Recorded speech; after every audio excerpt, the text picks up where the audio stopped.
क्या ब्रह्मचर्य सच में इतना कठिन है जितना लोग कहते हैं, या फिर कठिनाई का कारण हमारी समझ की कमी है? क्या ब्रह्मचर्य केवल शरीर को रोक देने का नाम है, या इसके पीछे कोई गहरी आध्यात्मिक और मनोवैज्ञानिक प्रक्रिया छिपी हुई है? और अगर ब्रह्मचर्य इतना शक्तिशाली मार्ग है, तो फिर क्यों बहुत से साधक इसके रास्ते पर चलते हुए भीतर संघर्ष, बेचैनी और कष्ट का अनुभव करते हैं? आज के समय में ब्रह्मचर्य शब्द सुनते ही लोगों के मन में दो तरह की धारणाएं बन जाती हैं। कुछ लोग इसे असंभव मानते हैं और कुछ इसे केवल दमन समझते हैं। लेकिन सच इन दोनों धारणाओं से कहीं गहरा है। इस वीडियो में हम जानेंगे कि शास्त्रों के अनुसार ब्रह्मचर्य का वास्तविक अर्थ क्या है, क्यों यह केवल शारीरिक संयम नहीं बल्कि विचार और भावनाओं के रूपांतरण से जुड़ा है, काम ऊर्जा को किस प्रकार ओजस और तेज में बदला जा सकता है, एक युवा साधक के सामने कौन कौन सी चुनौतियां आती हैं, और अंत में आप यह भी समझेंगे कि आखिर ब्रह्मचर्य इतना कठिन क्यों लगता है। इसलिए इस वीडियो को शुरू से अंत तक बिना स्किप किए देखना। अगर आपने बीच में कुछ भी मिस कर दिया या आधा अधूरा ज्ञान लेकर गए, तो इसका आपकी सेहत और मानसिक संतुलन पर गलत असर भी पड़ सकता है। अधूरी जानकारी हमेशा खतरनाक होती है, इसलिए हर एक बात को ध्यान से समझना ताकि आप इसका सही लाभ उठा सकें। सबसे पहले समझने की बात यह है कि ब्रह्मचर्य का अर्थ क्या है।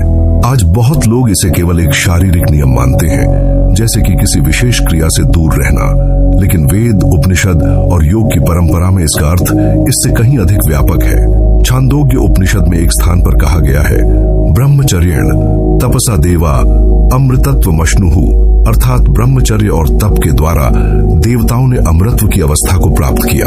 इसका अर्थ यह है कि ब्रह्मचर्य केवल किसी इच्छा को दबाना नहीं है, बल्कि यह चेतना को ऊपर उठाने की प्रक्रिया है। योग सूत्र में महर्षि पतंजलि ने भी ब्रह्मचर्य को योग के मूल नियमों में रखा है। योग सूत्र का एक प्रसिद्ध सूत्र है, ब्रह्मचर्य प्रतिष्ठायां वीर्य लाभः, अर्थात जब साधक ब्रह्मचर्य में स्थिर हो जाता है तब उसके भीतर असाधारण शक्ति उत्पन्न होती है। यहाँ वीर्य का अर्थ केवल शारीरिक शक्ति नहीं है, बल्कि मानसिक स्थिरता, स्मृति की तीव्रता और व्यक्तित्व की आभा से है। इससे यह स्पष्ट होता है कि ब्रह्मचर्य का वास्तविक अर्थ केवल किसी क्रिया से दूर रहना नहीं है। इसका अर्थ है अपने जीवन को इस प्रकार जीना कि आपकी ऊर्जा धीरे धीरे नीचे की प्रवृत्तियों से ऊपर की चेतना की ओर उठने लगे। यही कारण है कि शास्त्र कहते हैं कि ब्रह्मचर्य केवल शरीर का संयम नहीं है, यह विचारों का संयम है, दृष्टि का संयम है और भावनाओं का भी संयम है। यदि कोई व्यक्ति बाहर से तो संयम रखता है, लेकिन मन में लगातार कल्पनाएं चलती रहती हैं, तो शास्त्र कहते हैं कि वह अब भी वास्तविक ब्रह्मचर्य में नहीं पहुंचा है। भगवद गीता में श्री कृष्ण अर्जुन से कहते हैं, ध्यायतो विषयान् पुंसः संगस्तेषुपजायते, अर्थात जब मन बार बार विषयों का चिंतन करता है तो उनसे आसक्ति उत्पन्न हो जाती है। इसका अर्थ यह है कि हर इच्छा पहले मन में जन्म लेती है, फिर वह धीरे धीरे व्यवहार बन जाती है। इसलिए ब्रह्मचर्य की साधना केवल शरीर से नहीं बल्कि मन की गहराई से शुरू होती है। अब यहाँ एक बहुत महत्वपूर्ण सिद्धांत आता है, ऊर्जा का सिद्धांत। योग और आयुर्वेद की परंपरा कहती है कि मनुष्य के भीतर जो काम ऊर्जा होती है, वही ऊर्जा अगर सही दिशा में जाए तो ओजस और तेज में बदल सकती है। आयुर्वेद के महान ग्रंथ चरक संहिता में कहा गया है कि ओजस ही शरीर और मन की सर्वोच्च शक्ति है। ओजस से ही मनुष्य के भीतर स्थिरता, स्मृति, करुणा और आभा उत्पन्न होती है। ऋषियों का अनुभव यह था कि जब मनुष्य अपनी ऊर्जा को केवल इंद्रियों के पीछे खर्च करता है तो उसका मन धीरे धीरे कमजोर और चंचल हो जाता है, लेकिन जब वही ऊर्जा साधना, अध्ययन और ध्यान में लगती है तो वही ऊर्जा ओजस में बदल जाती है। इसीलिए पुराने समय में गुरुकुल व्यवस्था में विद्यार्थियों के लिए ब्रह्मचर्य का पालन अनिवार्य माना जाता था। इसका उद्देश्य किसी को दबाना नहीं था, बल्कि उसकी ऊर्जा को सही दिशा देना था ताकि उसका मन तीक्ष्ण और स्थिर बन सके। लेकिन यहाँ एक वास्तविकता को समझना भी जरूरी है। ब्रह्मचर्य का मार्ग आसान नहीं है, खासकर एक युवा साधक के लिए। युवा अवस्था में शरीर के भीतर प्राकृतिक ऊर्जा बहुत प्रबल होती है। प्रकृति ने इसे इस प्रकार बनाया है कि मनुष्य के भीतर आकर्षण और इच्छा का प्रवाह स्वाभाविक रूप से उठे। यही कारण है कि बहुत से साधक जब इस मार्ग पर चलते हैं तो उन्हें भीतर एक संघर्ष का अनुभव होता है। एक ओर शरीर की प्राकृतिक प्रवृत्तियां होती हैं और दूसरी ओर आत्मिक आदर्श होता है। यह संघर्ष ही अक्सर ब्रह्मचारी के कष्ट का कारण बनता है। महान संत स्वामी विवेकानंद ने एक स्थान पर कहा था, ब्रह्मचर्य वह शक्ति है जो मनुष्य के भीतर की सारी ऊर्जा को एक दिशा में केंद्रित कर देती है। जब यह ऊर्जा बिखरती नहीं है, तब वही ऊर्जा महान प्रतिभा और महान चरित्र का निर्माण करती है। लेकिन विवेकानंद यह भी कहते हैं कि यह मार्ग केवल इच्छा से नहीं चलता। इसके लिए धैर्य, समझ और सही मार्गदर्शन की आवश्यकता होती है। यदि कोई व्यक्ति बिना समझ के केवल दमन करने की कोशिश करता है तो उसका मन और अधिक विद्रोह करने लगता है। तब ब्रह्मचर्य साधना नहीं बनता, बल्कि एक मानसिक संघर्ष बन जाता है। यही कारण है कि शास्त्र बार बार कहते हैं कि संयम और दमन में अंतर समझना आवश्यक है। दमन का अर्थ है किसी प्रवृत्ति को जबरदस्ती दबा देना, जबकि संयम का अर्थ है उसे समझकर धीरे धीरे उसकी दिशा बदल देना। जब साधक इस अंतर को समझ लेता है, तब उसकी साधना बोझ नहीं रह जाती। तब वह समझने लगता है कि ब्रह्मचर्य किसी चीज को खोने का नाम नहीं है, बल्कि यह अपनी ऊर्जा को एक उच्च उद्देश्य के लिए बचाने और रूपांतरित करने का मार्ग है। लेकिन यहाँ सबसे बड़ा प्रश्न फिर भी रह जाता है, यदि ब्रह्मचर्य इतना गहरा और शक्तिशाली मार्ग है, तो फिर बहुत से लोगों को यह इतना कठिन क्यों लगता है? क्या इसका कारण केवल शरीर है या इसके पीछे मन की कोई गहरी प्रक्रिया काम करती है? यही वह प्रश्न है जहां से ब्रह्मचारी के वास्तविक कष्ट की शुरुआत समझ में आने लगती है। बाहर से देखने पर अक्सर लोगों को लगता है कि ब्रह्मचर्य का संघर्ष शरीर से जुड़ा हुआ है, लेकिन जो व्यक्ति सच में इस मार्ग पर चलता है, वह धीरे धीरे समझने लगता है कि शरीर से अधिक कठिन है मन को संभालना। शरीर तो कुछ समय के बाद शांत भी हो सकता है, लेकिन मन की दुनिया बहुत सूक्ष्म और चंचल होती है। मन की सबसे बड़ी विशेषता यह है कि वह लगातार विचारों की धारा में बहता रहता है। एक विचार आता है, उसके बाद दूसरा, फिर तीसरा, और इसी प्रवाह में कभी कभी वासना से जुड़े विचार भी बार बार उठने लगते हैं। साधक कई बार यह अनुभव करता है कि वह स्वयं उन विचारों को बुलाना नहीं चाहता, फिर भी वे अचानक मन में प्रकट हो जाते हैं। यही मन की चंचलता है। कठोपनिषद में मन के स्वभाव को समझाते हुए कहा गया है कि मन अत्यंत तेज और अनियंत्रित घोड़े के समान है। यदि उस पर लगाम न हो तो वह साधक को किसी भी दिशा में खींच सकता है। इसका अर्थ यह है कि मन को केवल इच्छा से शांत नहीं किया जा सकता, उसे समझना और साधना पड़ता है। यही कारण है कि ब्रह्मचारी का पहला संघर्ष अपने ही विचारों से होता है। जब मन बार बार किसी विषय की ओर जाता है, तो साधक के भीतर एक द्वंद्व शुरू हो जाता है। एक ओर उसका संकल्प होता है कि वह संयमित जीवन जिएगा, और दूसरी ओर मन की चंचलता उसे बार बार खींचती है। यह द्वंद्व ही धीरे धीरे भीतर तनाव और बेचैनी का रूप ले सकता है। लेकिन केवल मन के भीतर उठने वाले विचार ही इस संघर्ष का कारण नहीं होते। बाहरी संसार भी इसमें बहुत बड़ी भूमिका निभाता है। आज का वातावरण ऐसा है जहां हर दिशा में आकर्षण के अनगिनत रूप मौजूद हैं। चित्र, दृश्य, कहानियां, संगीत और मनोरंजन के अनेक साधन मन पर लगातार प्रभाव डालते रहते हैं। मन की एक विशेषता यह है कि वह जो भी देखता है उसे अपने भीतर संग्रहित कर लेता है। फिर जब साधक अकेला होता है, तब वही दृश्य और अनुभव कल्पना के रूप में सामने आने लगते हैं। यही वह जगह है जहां कल्पना और आकर्षण का जाल बनता है। मन कई बार वास्तविकता से अधिक शक्तिशाली कल्पनाएं बना लेता है।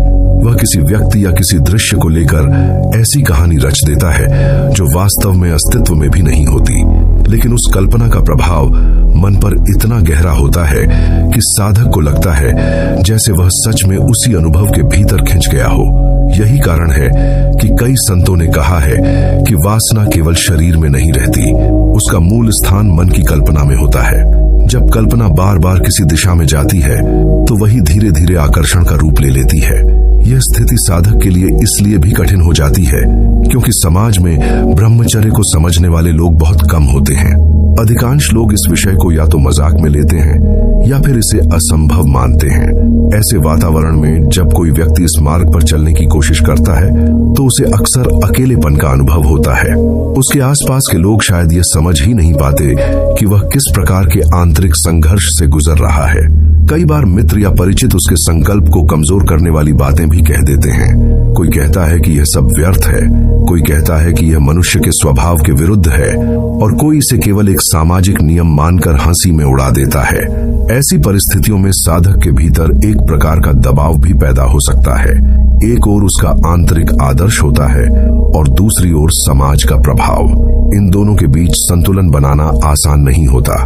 लेकिन ब्रह्मचारी के कष्ट का सबसे गहरा पहलू तब सामने आता है जब साधक अपने ही संकल्प से कभी चूक जाता है। साधना के मार्ग पर गिरना असामान्य बात नहीं है। मनुष्य होने के कारण कई बार साधक से भूल हो सकती है। समस्या तब पैदा होती है जब उस भूल के बाद मन में अपराध बोध जन्म लेने लगता है। साधक सोचने लगता है कि उसने बहुत बड़ी गलती कर दी है। वह अपने आप को दोष देने लगता है और धीरे धीरे उसके भीतर निराशा की भावना पैदा होने लगती है। कई बार यह अपराध बोध इतना गहरा हो जाता है कि साधक अपने ही प्रयासों पर संदेह करने लगता है। उसे लगता है कि शायद वह इस मार्ग के योग्य नहीं है। यही वह क्षण होता है जब मन का संघर्ष और अधिक बढ़ जाता है। लेकिन भारतीय दर्शन में इस स्थिति को भी समझाया गया है। योग वशिष्ठ में एक स्थान पर कहा गया है कि मनुष्य की सबसे बड़ी भूल यह नहीं है कि वह गिर गया, बल्कि यह है कि गिरने के बाद वह स्वयं को अयोग्य मान लेता है। अर्थात गिरना अंत नहीं है, बल्कि सीखने की प्रक्रिया का एक भाग है। इस दृष्टि से देखा जाए तो अपराध बोध भी मन की एक चाल बन सकता है। वह साधक को इतना कमजोर कर देता है कि वह फिर से उठने का साहस ही खो देता है। धीरे धीरे यह स्पष्ट होने लगता है कि ब्रह्मचारी का वास्तविक कष्ट शरीर से अधिक मन में छिपा हुआ है। शरीर की प्रवृत्तियां सीमित होती हैं, लेकिन मन की दुनिया असीमित है। वह स्मृति, कल्पना और आकर्षण के माध्यम से बार बार नए रूप बना सकता है। इसीलिए जो साधक इस मार्ग पर आगे बढ़ते हैं वे एक समय के बाद समझने लगते हैं कि ब्रह्मचर्य का संघर्ष बाहरी नहीं बल्कि आंतरिक है। यह युद्ध किसी और से नहीं बल्कि अपने ही मन से है। जब तक मन की प्रकृति को समझा नहीं जाता तब तक साधना बार बार संघर्ष बन जाती है। लेकिन जब साधक धीरे धीरे यह समझने लगता है कि विचार आते हैं और चले जाते हैं, कल्पनाएं बनती हैं और मिट जाती हैं, तब उसके भीतर एक नई जागरूकता पैदा होने लगती है। तभी वह देख पाता है कि असली पीड़ा शरीर में नहीं थी। असली पीड़ा उस मानसिक द्वंद्व में थी जो विचारों, आकर्षण और अपराध बोध के बीच पैदा हो जाता है। और जब यह समझ धीरे धीरे स्पष्ट होने लगती है तब साधक के सामने एक नया प्रश्न खड़ा होता है। यदि मन ही इस संघर्ष का केंद्र है तो फिर शास्त्र इस समस्या का समाधान किस प्रकार बताते हैं? क्या केवल इच्छा शक्ति के बल पर मन को रोका जा सकता है या फिर इसके लिए कोई गहरी साधना और चेतना की प्रक्रिया बताई गई है? जब हम भारतीय ज्ञान परंपरा को ध्यान से देखते हैं तो पता चलता है कि ऋषियों ने इस विषय को बहुत गंभीरता से समझा था। उन्होंने मनुष्य के मन, ऊर्जा और चेतना की गहराइयों को अनुभव से जाना और उसी आधार पर साधना के मार्ग बताए। योग की परंपरा में कहा गया है कि मन को स्थिर करने के लिए तपस्या और धैर्य की आवश्यकता होती है। भगवद गीता में एक स्थान पर कहा गया है, असंशय महाबाहो मनो दुर्निग्रहं चलम अभ्यासेन तु कौन्तेय वैराग्येण च गृह्यते।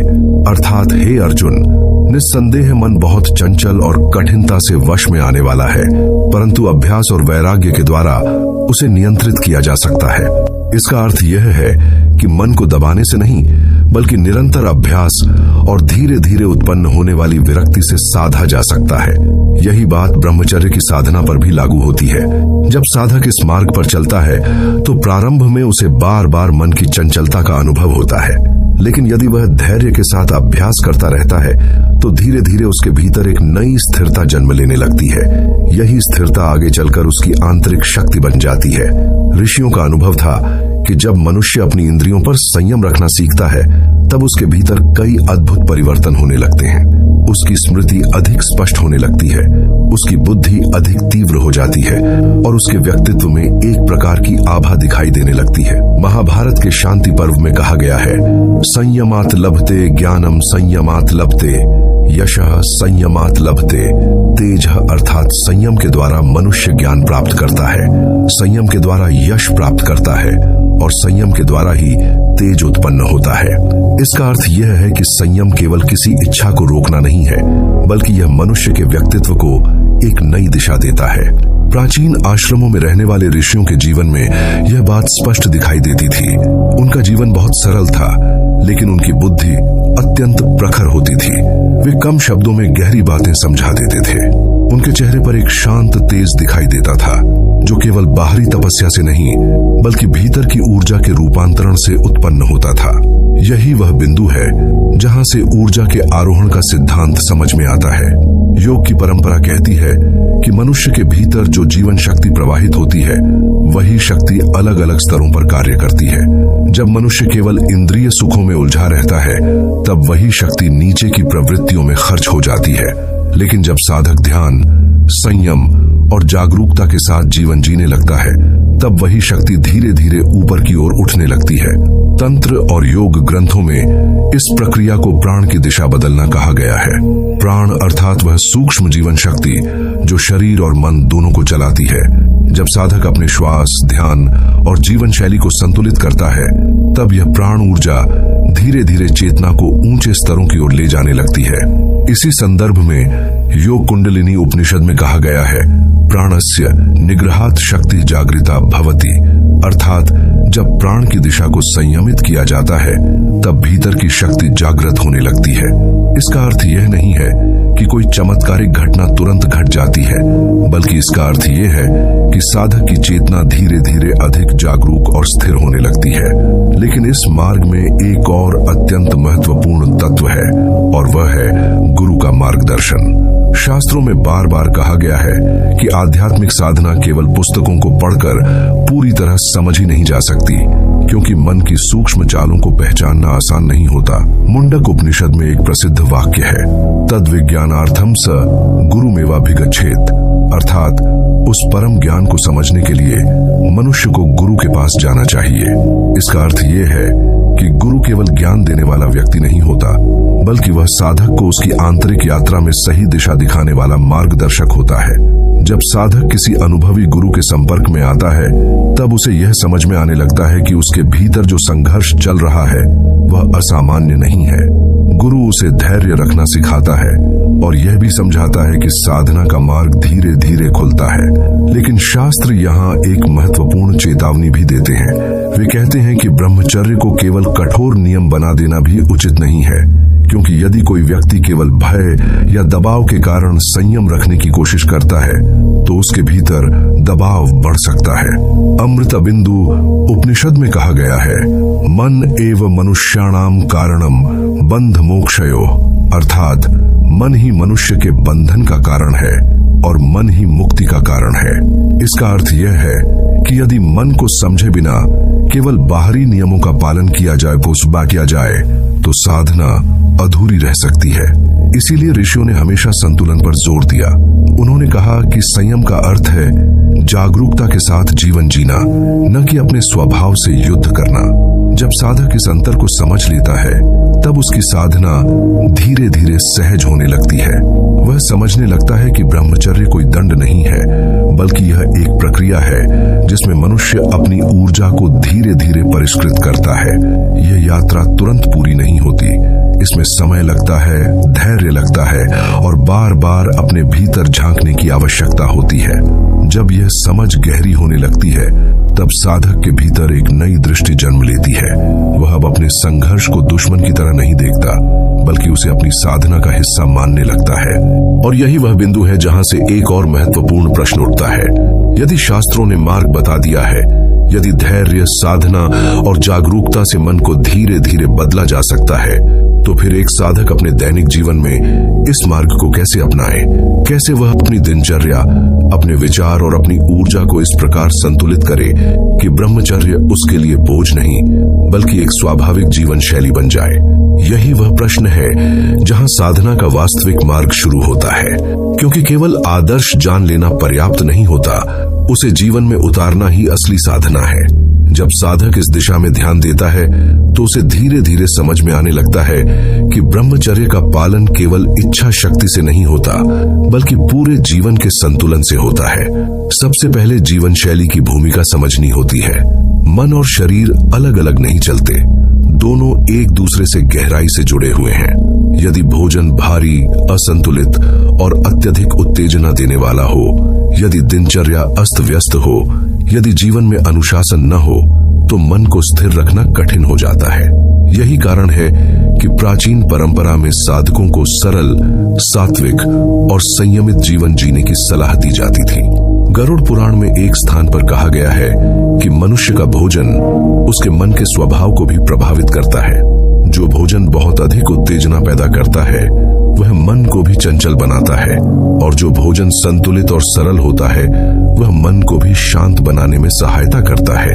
इसका अर्थ यह है कि ब्रह्मचर्य केवल मानसिक निर्णय नहीं है, बल्कि यह जीवन के हर छोटे बड़े व्यवहार से जुड़ा हुआ है।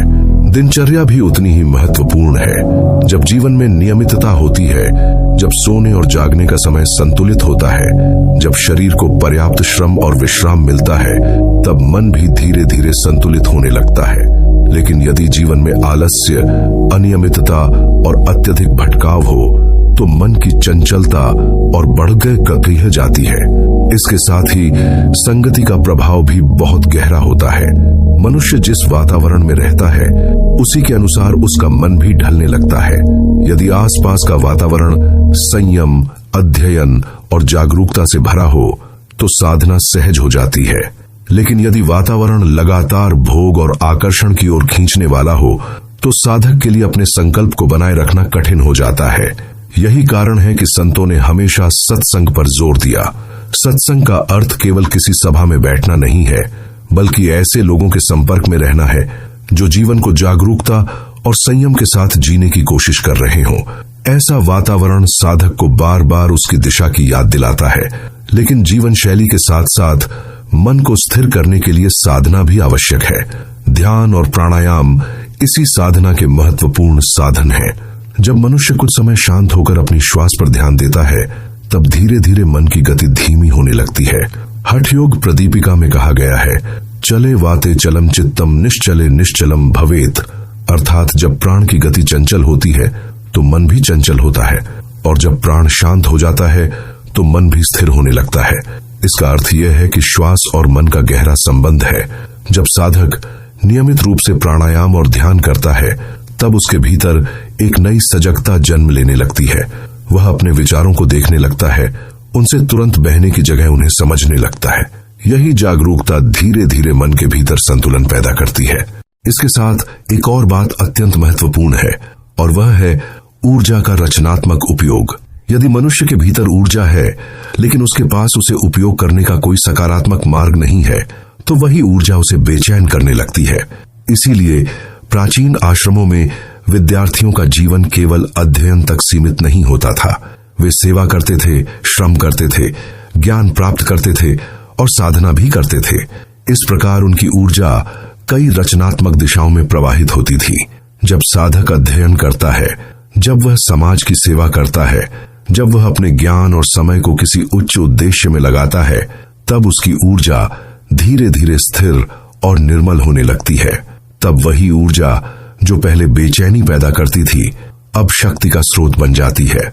लेकिन साधना के मार्ग में एक और सच्चाई है जिसे स्वीकार करना बहुत आवश्यक है। इस मार्ग पर चलते हुए कभी कभी गिरना भी हो सकता है। मनुष्य पूर्ण नहीं होता और साधना की यात्रा में कई बार चूक हो सकती है। यहीं पर धैर्य की आवश्यकता सबसे अधिक होती है। यदि साधक गिरने के बाद निराश हो जाए और अपने प्रयास को छोड़ दे तो वही उसकी सबसे बड़ी हार बन जाती है। लेकिन यदि वह गिरने के बाद फिर से उठने का साहस रखता है तो वही उसकी असली शक्ति बन जाती है। रामकृष्ण परमहंस कहा करते थे कि यदि बच्चा चलना सीखते समय गिर जाए तो वह चलना नहीं छोड़ता, वह फिर उठता है और दोबारा चलने की कोशिश करता है। साधना का मार्ग भी कुछ ऐसा ही है। गिरना अंत नहीं है, बल्कि सीखने का एक चरण है। धीरे धीरे जब साधक धैर्य के साथ आगे बढ़ता है, तब उसके भीतर एक गहरी समझ विकसित होने लगती है। वह देखता है कि ब्रह्मचर्य केवल किसी एक नियम का पालन नहीं है, यह एक व्यापक जीवन दृष्टि है जिसमें मनुष्य अपने जीवन को अधिक जागरूक, संतुलित और अर्थपूर्ण बनाने की कोशिश करता है। तभी उसे यह भी समझ में आने लगता है कि ब्रह्मचर्य का अंतिम उद्देश्य केवल संयम रखना नहीं है, इसका उद्देश्य चेतना को स्वतंत्र बनाना है। जब मनुष्य अपनी इच्छाओं का दास नहीं रहता, जब वह अपने मन के प्रवाह को समझने लगता है, तब उसके भीतर एक नई स्वतंत्रता जन्म लेती है। यह स्वतंत्रता किसी बाहरी नियम से नहीं आती, बल्कि भीतर की समझ से आती है। तब साधक अनुभव करता है कि उसका मन पहले की तरह हर आकर्षण के पीछे नहीं भागता। उसके भीतर एक स्थिरता और संतोष का भाव पैदा होने लगता है। यही वह अवस्था है जहां ब्रह्मचर्य बोझ नहीं रह जाता, वह एक सहज जीवन शैली बन जाता है। तब साधक को यह महसूस होने लगता है कि उसने कुछ खोया नहीं है, बल्कि उसने अपने भीतर एक नई शक्ति और स्पष्टता प्राप्त की है। और यही ब्रह्मचर्य का सबसे गहरा रहस्य है। यह किसी इच्छा के विरुद्ध युद्ध नहीं है, बल्कि यह उस जागरूकता की यात्रा है जिसमें मनुष्य धीरे धीरे अपने ही मन का स्वामी बनना सीखता है। जब यह समझ भीतर स्थापित हो जाती है, तब ब्रह्मचारी का कष्ट धीरे धीरे समाप्त होने लगता है और उसकी साधना एक शांत, स्थिर और प्रकाशपूर्ण मार्ग बन जाती है। हमारा उद्देश्य है कि आप अपने भीतर की गहराइयों को पहचानें। इस यात्रा में हमारे साथ जुड़िए, चैनल को सब्सक्राइब करें और खुद को हर दिन एक नई रोशनी में देखिए। आपका बहुत बहुत धन्यवाद।